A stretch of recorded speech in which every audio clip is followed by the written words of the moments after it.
आठ मास शुक्ल पक्ष बुधवार गुरु पूर्णिमा सदगुरु शरणी भावार्पित।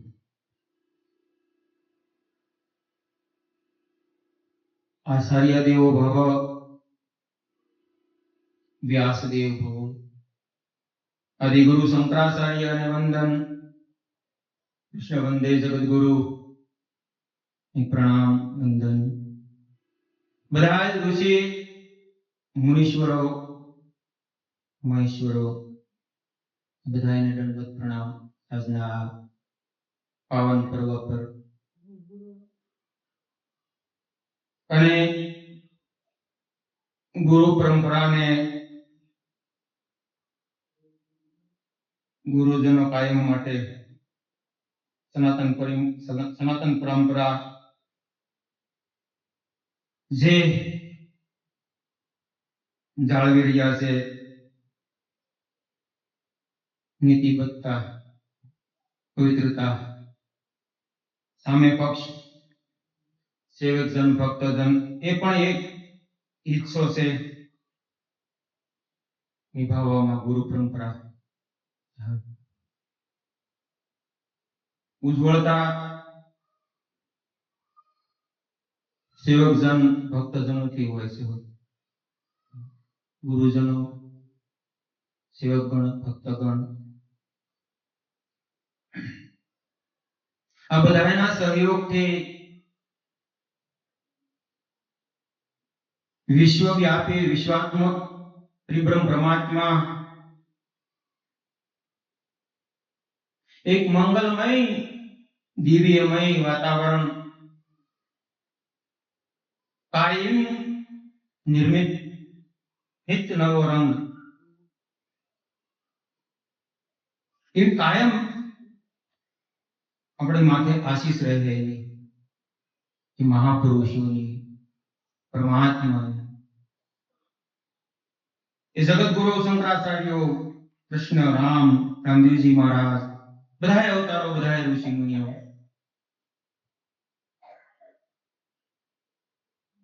कायम माटे हमेशा अपने एक बीजाथी गुरु शिष्य धर्म बाबत नीति बाबत पवित्रता बाबत बधाई जोड़ाणेला रहे कायम माटे। गुरु पूर्णिमा नो दिवस એટલે કેવા વર્ષમાં એક દિવસ આવે છે ગુરુના ગુણગાન ગાઈ લઈએ એવું હોય। નવરાત્રી આવે છે તો માતાજીના ગરબા 9 દી રમી લઈએ એવું હોય। કેલો કૃષ્ણ જન્માષ્ટમી આવે છે આઠમ એક દિવસ છે એના ગુણગાન ગાઈ લઈએ એવું હોય। એવું નથી।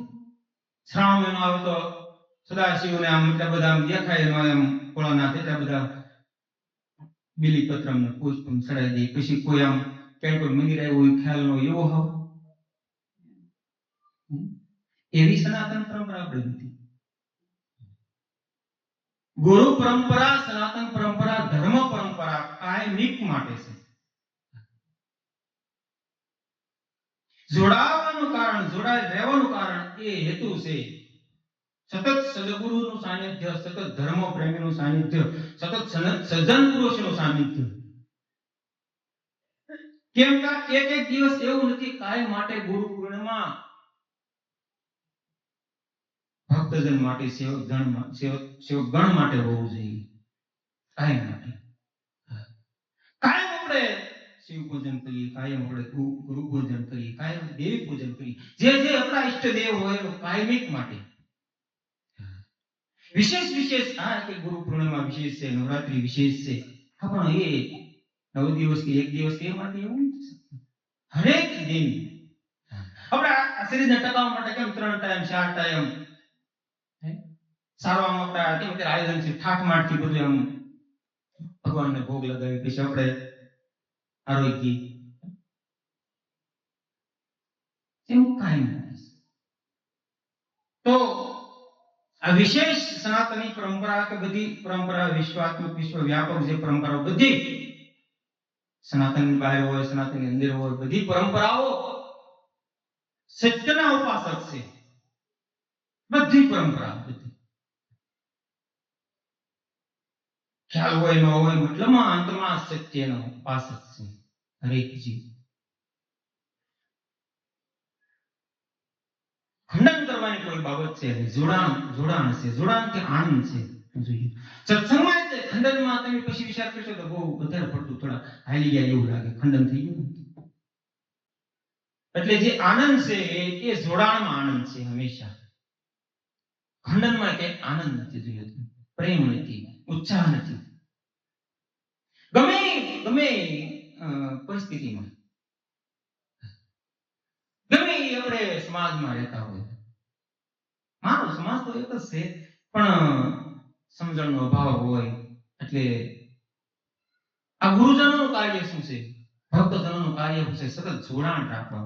આપણા ભગવત તહેવારો કાયમ માટે આપણું સંગઠન રહે, આપણી પરંપરા, માનવતાવાદ. અંતમાં માનવતાવાદ, ખાલી સનાતન પરંપરા એમ નહીં, માનવતાવાદ કે માનવ પ્રાણી માત્ર માનવતાવાદનું જીવન આપણે કેમ જીવી શકાય, કેમ જીવવું જોઈએ. તો ગુરુ શિષ્ય નો સંવાદ છે આ. અષાઢ માસે શુક્લ પક્ષે ગુરુ પૂર્ણિમા. તો સેવક ગુરુજનને પૂછે, ગુરુને કે ભાઈ, હે ગુરુદેવ, હે ગુરુ મહારાજ, આ ભવરૂપ જન્મોજન્મથી આજે પ્રાપ્ત થયો છે દેહરૂપી આવું જાવું, એમાંથી કેમ મુક્ત થવા? આ ગુરુ શિષ્યના આપણા શાસ્ત્રો પુરાણ જો ગીતા છે તો એ ગુરુ શિષ્યનો સંવાદ છે, ગરુડ પુરાણ છે તો વિષ્ણુ અને ગુરુનો આખો એ, શિવપુરાણ જો તો માતાજી અને ભગવાન શિવનો એ પતિ પત્ની પણ છે અને ગુરુ શિષ્ય પણ બે છે, શિવ અને શિવાની. જ્યાં જ્યાં પ્રશ્ન થયા, જ્યાં જ્યાં ઉત્તર અપાણો, ત્યાં ગુરુ અને શિષ્ય.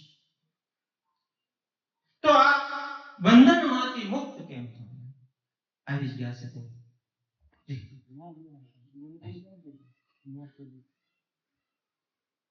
તો સેવક ગુરુને પૂછે કે હે ગુરુજી, આમાંથી મુક્ત કેમ થવાય? કેમાંથી મુક્ત થવું પડે? આપણે બંધાણા ક્યાં છીએ પેલા ગોતશું તો આપણે મુક્ત થઈશું. ક્યાં બંધાણા છીએ આપણે એ પણ તો ખ્યાલ હોવો જોઈએ, આપણે કેમાં બંધનમાં છીએ. પેલા પોતે તારવણી કાઢી લે છે, પછી પ્રશ્ન પૂછવાનો છે, પૂછો તો એકદમ એનું એકદમ પરિણામ આવી જાય. તો ગુરુ કહે છે, હે બેટા આરોણી, આ એક માનવ મેળો મોટો લોકેશનનો છે કે ગુરુદેવ તમે સમય આપો, મને સત્સંગ કરો, મને સમજાવો. પણ બેટા આરોણી, આ એક જબરજસ્ત લોક મેળો છે, લોકેશન. એમાં એક હરજવ રૂપી એક રોગ નાનો છે, ખરજવું કે દાદર. જેમ ખંજોળતા જાય એમ મીઠો આવે, લોહી નીકળી જાય, એમ જેટલી લોકેશન વધતી જાય એટલે આપણે બહિર્મુખ થતા જઈએ. જેટલી લોકેશન અર્થ છે માન, પ્રતિષ્ઠા, કીર્તિ.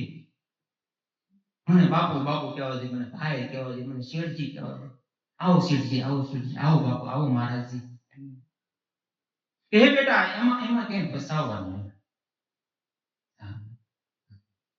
આવું જ્ઞાન અંતર્મુખ જ્યારે થાય છે, આવું જ્ઞાન ત્યારે પ્રાપ્ત થાય છે.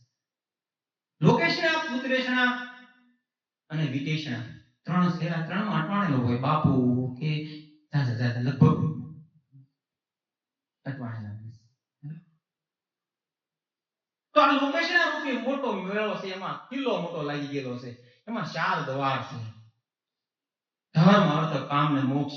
પણ આ એ લોકેશના રૂપે અંધાપો આવી ગયો છે ને, જ્યાં ધર્મનો દ્વાર આવે ને ત્યાં એવડો ખરજવાની ખંજોળ આવે. આમ હાથ દે જતો હોય ને ત્યારે આખો દ્વાર ભૂલાઈ જાય, પાછો હાથ મૂકે ત્યાં દ્વાર દિવાલ આવી ગયો, કોટ આવી ગયો. તો ગુરુ સેવકને આરોને સમજાવી રહ્યા હોય, જ્ઞાન આપી રહ્યા હોય, સત્ય શું છે, અસત્ય શું છે, ધર્મ શું છે, અધર્મ શું છે, નૈતિકતા શું છે, પવિત્રતા શું છે, આ જે માર્ગ બતાવતા હોય, ત્યાં એક મોટું તુફાન બાપા, મોટું તુફાન આવે ને ભૂકંપની અસર થાય કે સભાજન બધા ભાગી જાય. બેટો આરોની ભાઈ ભાગી જાય, સાંકડી પડી રહી, ચશ્મા પીડ્યા ને ધોઈ ક્યાં પીડ્યા, સલામ રીતો બધા ઠેકો મારી. ગુરુદેવ તો ન્યા બેઠા. પછી આમ ભૂકંપ ને તુફાન શાંત થઈ જાય ને ત્યાં આવે, નાને શાંત થઈ ગયું છે બધું, આવે કે ગુરુદેવ તમે નો ભાગ્યા કે હું ભાઈ ગયો હતો. હું તો આંગળ પરથી જોતો હતો ને, બે ખેતર વચ્ચે ત્યાં બેઠા હતા. ના હું ભાઈ ગયો હતો, પણ બેટા મારા ભાગોમાં ઘણો ફેર છે તારા ભાગોમાં. હું આ એમ જ લોકેશનમાં પેલા ભાગતો હતો. બાપુ બાપુ કહેતા હતા, ઉદઘાટનમાં બહુ બોલાવતા હતા, બધી આમ ખાવા પીવામાં બધી બહુ મોજ આવતી હતી, બધી એમાં બહુ ભાગતો હતો. પણ ખબર પડી ગઈ કે અંકેત પાછો અહીંયા અંતર્મુખ ચાલે છૂટતો નહીં. બેટા એટલે મને બેઠો ભાગ્યો તો, પણ હું અંદર ભાગ્યો. પછી જે બહિર્મુખતામાં ભાગતા હતા, લોકેશનમાં ભાગતા હતા, એ ભાગવાનું બંધ થઈ ગયું હતું, ભટકવાનું બંધ થઈ ગયું હતું. અંદર હવે હું ભાગતો, અંદરનો પ્રવાસ. કઈક બની ને એટલે મુસીબત આવે, કઈક મુશ્કેલી આવે, પણ મુશ્કેલીથી ડરવાનું નથી, પણ મુશ્કેલી આપણે કેમ ઊભી કરી એ પાછું જોવું પડશે. હા, સામનો કર્યાનો છૂટક્યો નથી, પણ સામનો કેવી રીતે કરવો છે એ આપણે સાવધાની રાખવી પડશે. કાંઈક બની એટલે ગુરુદેવ કે બેટા આરોની દુકાન બનતો ને ધ્યાન રાખજે. ગુરુ શિષ્ય બે આમ આલ્યા જતા હતા. રાજાનું નગર તો એમાં બાજુમાં ગામડે જેવું હતું, એક મહેલ હતો, એને વિશ્રામ કરવા માટે. ગુરુદેવે કીધું બેટા કઈ બનતો નહીં જોઈજો, બનવા જાય તો કઈક મુશ્કેલી ઊભી થશે. એટલે કઈ રાજાના મહેલમાં આવે, રાજાનો મહેલ ખાલી પડ્યો હોય, તે દીકરો આરોણી રાજાના સૈન્ય ઉપર પૂરી દે, અને ગુરુદેવ બાજુ ગોળો ખાલી પડ્યો એમાં નીચે આરામ કરે. અને એમાં રાજાનો બધો રસાળો આખો બધો સિપાહી બધા આવે. રાજા એમ આવડા કોણ, કોણ છે? શેલાને ડકમખાયો. અરે કોણ? અરે હું સ્વામી છું. સ્વામીના રાજા મેલમાં શું છે, રાજાના સંયમમાં શું છે? સાબુ કે શેલાને થોડોક કઈક બન્યો ને, સ્વામી બન્યો એટલે કઈ બન્યો તો પણ કઈ ગુરુદેવ એ કોણ પણ કોણ કે આમ ખાલી પકડીને બહાર નીકળી આવો. ઓલો કહટાતો હતો ને ચલો ને ગુરુદેવ આ લોકો બહુ માર્યો મને, પણ તું શું કામ સ્વામી બન્યો? જો હું કઈ બન્યો ને મારે કઈ સાબુક ન ખાવા પડે રાજાને. એટલે કાંઈક બન્યું એટલે કાંઈક મુશ્કેલી આવવાની, વિપત્તિ આવવાની. પણ વિપત્તિ આપણે પોતે ક્યાં હોરીએ છીએ.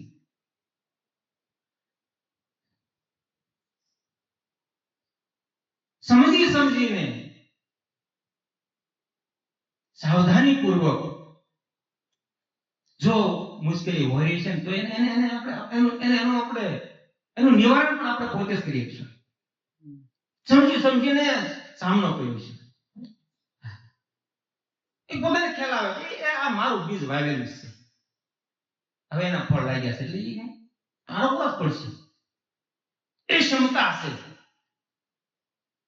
એ સક્ષમતા છે. તો કાંઈક બની એટલે કાંઈક થવાનું છે. સ્વામી બન્યા, સાબુ ખાવા પડ્યા. રાજાનો આસનમાં આરામ કરવો એટલે હું રાજેશ્વરી રજોગુણતા છે. અને સંન્યાસ ધર્મનો નિયમ છે કે સંન્યાસી હોય, કોઈ વિરક્ત હોય, કોઈ વૈરાગી હોય, કોઈ સાધુજન હોય, એને ગ્રસ્ત આશ્રમના આસનો જ્યાં શયનખંડ હોય છે એનો પોતાને ત્યાં કે આરામ નથી કરાતો. સંન્યાસનો આ સંન્યાસ ધર્મનો નિયમ છે. એ પણ મુસીબત આવી. જોયા કારવેડના આરામ કરી ગયા રાજાના શરીરમાં. એટલે તો રાજશ્રી સુખ છે, એ સુખ લેવા જાય કોણ થાય? ઠાઠ માઠથી જીવન જીવવું છે, રાજશ્રી સુખ જીવવું છે. અને એમ કે ભાઈ હું ભૌતિકવાદમાં જીવન જીવતો. તે ભૌતિકવાદનું જીવન કેવું? આધ્યાત્મિક વાત છે, પોતે જાતે પોતાના હાથે કામ કરવું. એક આ લોકેશનનો મેળો છે બેટા, એમાં તારો હાથ તું પકડી રાખજે. તારો પોતે તું હાથ પકડી રાખે નકરા એમાં આ લોકેશન હશે છે, એમાં ખરગવો રૂપે રોગ લાગેલો છે. રસ લોકેશનમાં લગભગ ક્યારેય બહારથી આવતો નથી, અંદરથી રસ આવતો. પણ મતલબમાં એ અભાનપણે છે, પોતાને એ ભાન નથી, ગમ નથી. કૂતરું હાઈટ આમ ફૂંકાઈ ગયેલું હાઈટ લઈને જતું હોય ને, અને પછી એની નાક ક્યાંય હોય ત્યાં બેહે. એ નાક ક્યાંય હોય ને ત્યાં બેહે, પછી એ મોઢામાં નાખે સાવવા માટે હાડકામાં રસ પડવા પોતાના પેટામાંથી લોહી નીકળવા મળે. લોહી આડવાથી ઊભું કરે લોહી નીકળે એનું લોહી હાઈટ પોલું હોય, પોલું પછી પાછું જીભ માથે પડે તેના રસ આવે છે. દાંત પડી જાય, પેટા સોલાઈ જાય અંદર. એમ લોકેશન આ છે. રસ પોતાની અંદરથી આવે છે, બહારથી કાંઈથી રસ નથી આવતો. પણ એ લોકેશન રૂપી એક આ રોગ છે, ખરજવું. મંગળવી એટલે તરત લોહી નીકળે. એમ ગુરુદેવ બેટા આરોને સમજાવ્યા કરે છે, બેટા આ રીતનું જીવન જીવાય, આ રીતનું જીવન જીવાય. શાસ્ત્ર પ્રમાણ, નિગમ પ્રમાણ એવા અનેક દ્રષ્ટાનો આપીને જીવનની સાર્થકતા શેમાં છે, જીવનની નૈતિકતા શેમાં છે, પવિત્રતા શેમાં છે, એના મૂલ્યો સમજાવે છે. પણ જ્યારે થાક ન લાગે તો અથા તો બ્રહ્મ જિજ્ઞાસા થાક ન લાગવો જોઈએ. અમે ક્યારે આ યાત્રા છે, અનંતની યાત્રા છે, આનો અંત ક્યારે આવતો નથી. આપણા મહાપુરુષોનો જો તો સતત એની અંતિમ અવસ્થા શરીરની તો સતત હાથમાં માળા. અનંતની યાત્રામાં ક્યારેય થાક ન હોય. અથા તો બ્રહ્મ જિજ્ઞાસા, જ્યારે બ્રહ્મની જિજ્ઞાસા હોય ત્યારે થાક લાગતો નથી. શરીર થાકે પણ મનથી ક્યારે થાકે નહીં. શરીર શાંત પડી જાય, એકના શરીર શાંત પડી જાય છે. પણ છતાં એની નૈતિકતા, એની પવિત્રતા, એની સંયમતા એ શરીરના અંતિમ સુધી અડગતા અને સક્ષમતા આપે છે. પણ કાંઈ બનવાનો બહુ જગતની અંદર પ્રયાસ નહીં કરવાનો. સહેજે ગુરુ કૃપાથી સહેજે જે કાંઈ બનતા જાય, ઈશ્વર કૃપાથી જે કાંઈ બનતા જાય એ સહેજે આવેલું છે. આમ બહુ ખેંચવાનો કરીશું, લોકેશન બહુ ખેંચવાનું કરીશું તો એમાં સાપખા ખાવા છે. અનેક વિઘ્નોમાંથી પસાર થવું પડશે. કેમ કે આપણે પ્રાણી આપણે ખેંચ્યું છે. સમૃદ્ધિ ખેંચતા હોય, લોકેશન ખેંચતા, સંપત્તિ માટે દોટ હોય,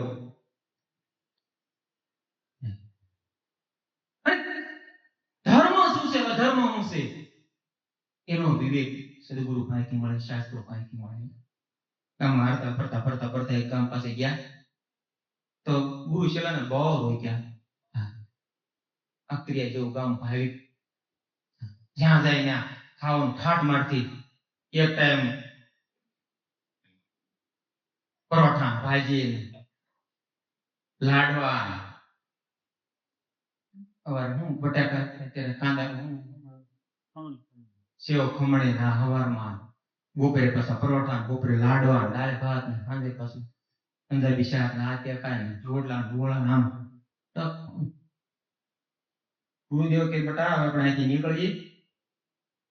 નાના બાપુ અહીંયા જામ્યું છે, ખાવા પીવાનું પણ હું આમાં કઈ ખામી નથી. નાના ભાઈ આપણે હાદું ખાઈ ગામની બહાર નીકળે પૂછ્યું આપણે હાથે કાંઈક બનાવી હાલે ઓળો બોળો દુકાને ગઈ રીંગણાનો શું ભાવ કે 1200 રૂપિયા કિલા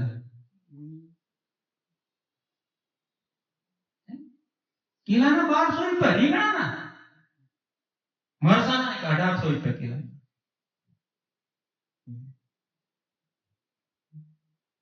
બીજી દુકાને ગયા કરિયાણાની દુકાને ગયા કાજુના શું ભાવ બદામના ભાવ 4 રૂપિયા કિલાના બદામના 100 રૂપિયા 5 રૂપિયા ખરાબ આવો આવો મારે જાવ મારે એટલે પૂછે કે આમ કેમ કે એમાં એ કે તમારા રાજાનો આવો કાયદો છે તમારા રાજાનો આગળ જાતા હોયની દુકાને ગયા એટલે હું છે 10 ગ્રામનો એ કે 1.5 રૂપિયા 10 ગ્રામ 1.5 રૂપિયા છે 10 ગ્રામ બેટા હારો નહીં અહીંથી આપણે નીકળી જાય અહીંયા ઉસ મૂલ્યની કોઈ કિંમત નથી અહીંયા કઈ ભાન નથી અહીં રહેવાય નહીં અહીં રીંગણાનો ભાવ જો મરચાના ભાવ જો બદામના ભાવ જો ફોનના ભાવ જો ક્યાં એનું મૂલ્ય ક્યાં થાય આને કઈ ખબર પડે કોઈને કઈ કેમ ભાવિક ખૂબ છે નહીં ગુરુજી મને મજા આવી છે અહીં રહેવાય તમારે તારે પરિપૂર્ણ કરો આજુબાજુ ગામડામાં ગુરુદેવ તો નીકળી ગયા એલો આરોણી બેટો રોકાણો ખાઈ કે ભમાય હો ખાધો તઈને ટાકો ઘરે ઘરે બધી બાપુ આજ તો અમારે ત્યાં સ્વામીદાસ તો અમારે ત્યાં પૂરણ પોળે ભેળ પૂરી કાંદા પૂરી બટાકા પૂરી હા પોળી પોહર ને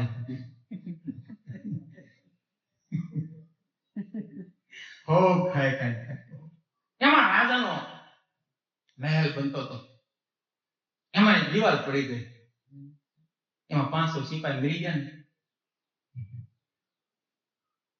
બોલાવ્યા રાજા એલા કેમ આમ થયું કે આ વોટ સરવાળાની ભૂલ થઈ ગઈ એટલે વોટ કેમ આમ થયું કે બાપુ પખાલી પાણી વધારે નાખ્યું ગાડી થોડું પાણી વધારે ઢોળી નાખ્યું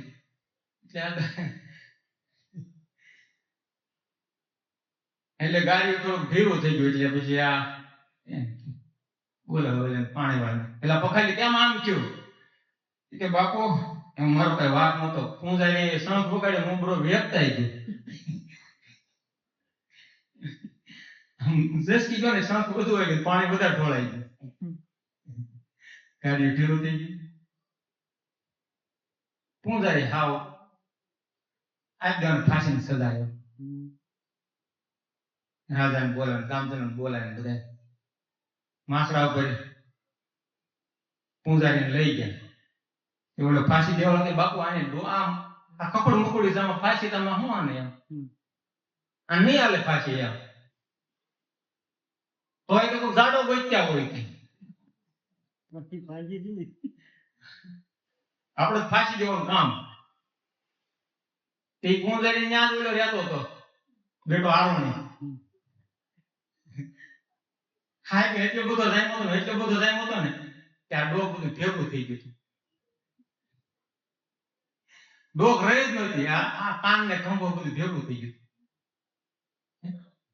બોલે એમ કહેતા હાલ તો ગાળી આમ લેવાનું ગાળી આમ કેમ લેવો ડોક જ નહીં રહી આ ભેગું થઈ ગયું રાજાએ પૂછ્યું કે ભાઈ તારી કઈ સેવી ઈચ્છા છે કે હા મારે મારા ગુરુદેવને મળવું છે કે આમ નિષ્ઠાવાન છે ભાવવાન નિષ્ઠાવાન શ્રદ્ધાવાન કે સેવી ઈચ્છા છે મારા ગુરુદેવને મળે બાજુમાં ગામડા છે ગુરુદેવને બોલાય ફાંસી દેવાની છે ગુરુદેવને ખબર પડી હું તને કહેતો હતો ને બેટા જ્યાં નીતિ ધર્મ ના મૂલ્ય સમજાતા નથી અધર્મ શું છે ખબર નથી પવિત્રતા શું છે એની ખબર નથી એવા ગામડા બટા ન આવ્યો ને વારો આ લોકો ખવડાવતો તો પણ આવ્યો હું મરવાનું વાળો એવું નહોતા હવે હું કરીશું, હવે તું છે ને સામનો રહી જાય. હું તને પાછી બધું ઢળી દઉં ને, તારે મને આમ ઢોળવાનું, મારે આમ ઢોળવાનું. કઈ બોલતો નહીં. ગુરુદેવ બે ત્રણ પાટા મારે, સિલાઈ બે ત્રણ ગુરુદેવ ને તો ગુરુપૂર્ણ નો દિવસ હતો. આમ નકર પાછળ દાદા નથી કાકા ખોટો. રાજાને કહું તો ચૂક આમાં બે હું બાધે છે. હવે કે તમે કેમ બે બાધો છો? રાજા ફાંસી તમારે કહેવાય હતો, પણ આજ અવસર આવ્યો છે એટલે હું ફાંસી ખાઈ દઉં, થાવ મને એમ થાય. મારો શેલો કે હું ફાંસી ખાઈ દઉં, હું ખાઈ દઉં નહીં. હું કામ? આજનો એટલો આ દિવસ ઉત્તમ છે અને આ સાંભળ્યું એટલું ઉત્તમ છે. જે ફાંસી ખાય ને સ્વર્ગ લોક સુધી પ્રાપ્ત થાય. ફાંસી તમારા બાપની નથી. નીકળો અહીંથી, હાલો. રાજાએ ગળામાં ફાંસી નાખીને ખાઈ ગઈ.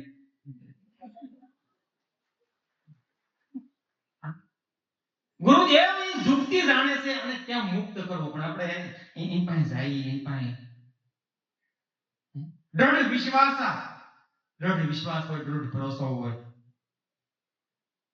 તો મુક્ત થાય. બાકી મુક્ત નથી. દ્રઢ ભરોસો, દ્રઢ. અને એ જે કે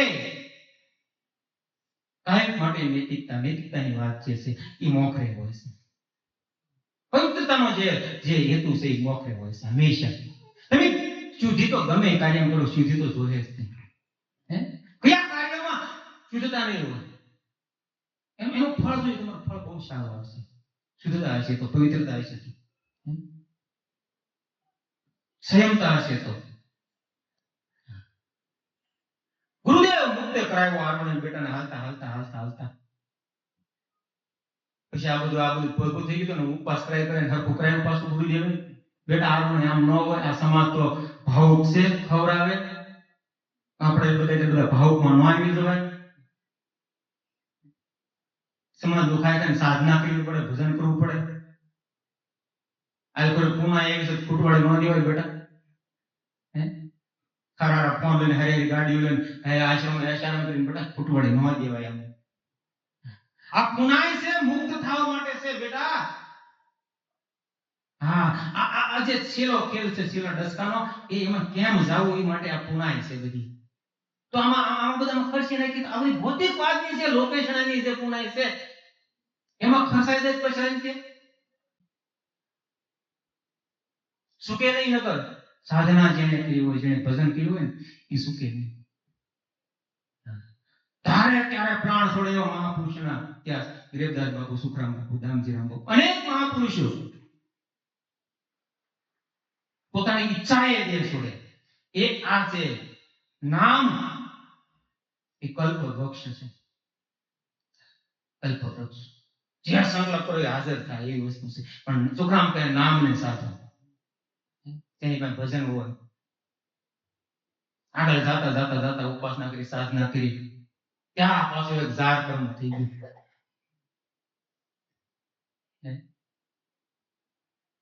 પેલા હું તને કેટલું કહેતું તું સાવધાન રહેજે, નૈતિકતામાં રહેજે, સંયમમાં રહેજે. ત્યાં એક થોડું ઝાડ કર્મ થઈ ગયું. ઝાડ કર્મ તો તને ક્યાં મારે તું વાર ઘડી આવી મુસીબત લાવ્યા કે બેટા લારવણી. અને ગુરુપુરમ જ્યારે ગુરુ બનાવે ત્યારે પૂછ્યા કે બેટા અમે ગુરુદેવ અમે ક્યાં છૂટવું, ક્યાં નીકળવું? તું 2 મહિને, 3 મહિને, 8 મહિને તું આવું બધું લાવ્યા છે. હવે તો બેટા કોઈ એવી વ્યક્તિ મળે કે તારું ઝાડ કર્મ હટાડી શકે. રોજ જે અશ્વમેઘ યજ્ઞ કરતો હોય એ મટાડી તાકાત છે મારી પાસે. પણ તને દ્રઢ ક્યારે થાય કે બીજી વ્યક્તિ પાસે આવું વસ્તુ હોય છે? એટલે ગુરુદેવ સમર્થ છે કે એમાં ઝાડ કર્મ છોડાવી કેમ છે, પણ એને પ્રમાણ હાટું બીજા પાસે કરાવો. આમ નાનું ગામડું હોય કે બેટા કે આમ પડકાર કરે કે કોઈ રોજ અશ્વમેઘ યજ્ઞ કરતો હોય, અને આ કે બાપુ ગુરુદેવ આ કોઈ ગોળા પર ગુજારું નથી, આ અશ્વમેઘ યજ્ઞ તો કોણ કરતું છે? લાઈટ બધી આંકડા રાખ્યા છે, ડાયરેક્ટ એમ અશ્વમેઘ યજ્ઞ કોણ કે ગુરુદેવ એ પણ તું આટો તો મારી કે જે કોઈ રોજ અશ્વમેઘ યજ્ઞ કરતું હોય એ મને પૂન આપે તો હું જાહેર કર્મથી મુક્ત થાવ.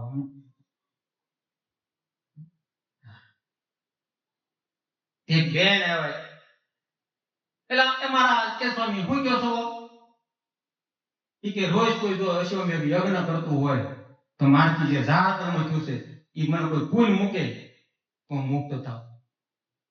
એ કે નવો જોતો છે જૂનો જોતો અશ્વમેઘ યજ્ઞ જૂનો આજનો પંક્તિનો કેમ આને નળવી માથે નથી સુતરામ. અશ્વ મેઘ અને યજ્ઞ. અશ્વ એટલે ઘોડો જેની આંખ કાન નાક આ જે નવે નવ દ્વાર છે એમાં સક્ષમતા સસેત યજ્ઞ એટલે એને ઘોડો છૂટો મૂકવામાં આવે પણ કેમાં સજાગતામાં સસેતતામાં સક્ષમતામાં આજે જે દ્વારો જે છે એ અશ્વ અને મેઘ નામની સમાધિ ધર્મ મેઘ નામની સમાધિ અને યજ્ઞ એટલે જ્યોતિ શ્વાસોશ્વાસની સાધના અશ્વમેઘ યજ્ઞ છે એ જ્યોતિનું દર્શન થાય. અને ગુરુએ બેટા આરોહણ ઉપર હાથ ધર્યો કે હવે શેલી અવસ્થા ચોથી અવસ્થા તુરીય અવસ્થા પ્રાપ્ત કેમ થાય. એ જ્યારે હાથ મૂક્યો માથા ઉપર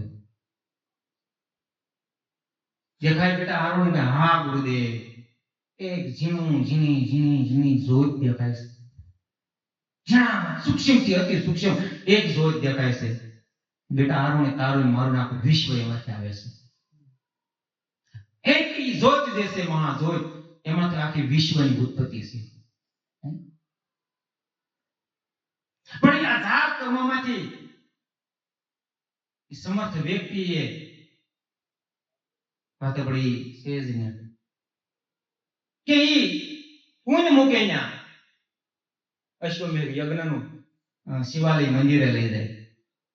ગુરુદેવ બે એ માતા બે અને સેવકને ગૌમુખી પાસે બેહારે. ગૌમુખી પાસે બેહારે અને જો હું અશ્વમેઘ રોજ મારો રોજનો અશ્વમેઘ હાલતો હોય તો શિવાલય પર શિવ ઉપર એ અભિષેક કરે બિલીપત્રમ પુષ્પમ. એ જે અર્પણ જે છે અર્પણ એ માતાજી જે કર્યું અર્પણ શિવ ઉપર અને થાળામાં પડે થાળામાંથી ગૌમુખી જાય અને જો બેટા એક પણ ટીપો હેઠું નહીં પડે તો અને એનું શરણામતું જે છે એ આરોપણ કરજો. તો ગૌમુખથી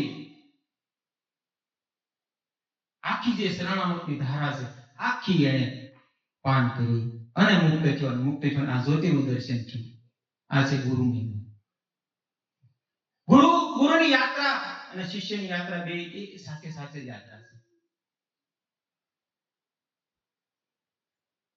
એટલે ઝાકળોમાંથી છૂટવા માટે આની સાનું બધી આપેલી છે. નાના મોટી સાનું હોય રોજનો આપણે અભ્યાસ કરી તો આ બધું સમજાય એવું છે.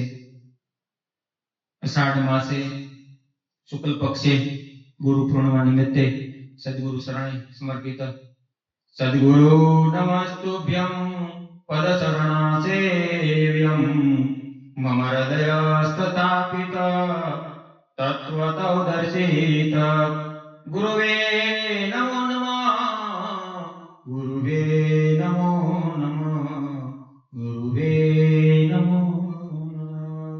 બોલો સદગુરુદેવ કી જય. રામદેવજી મહારાજ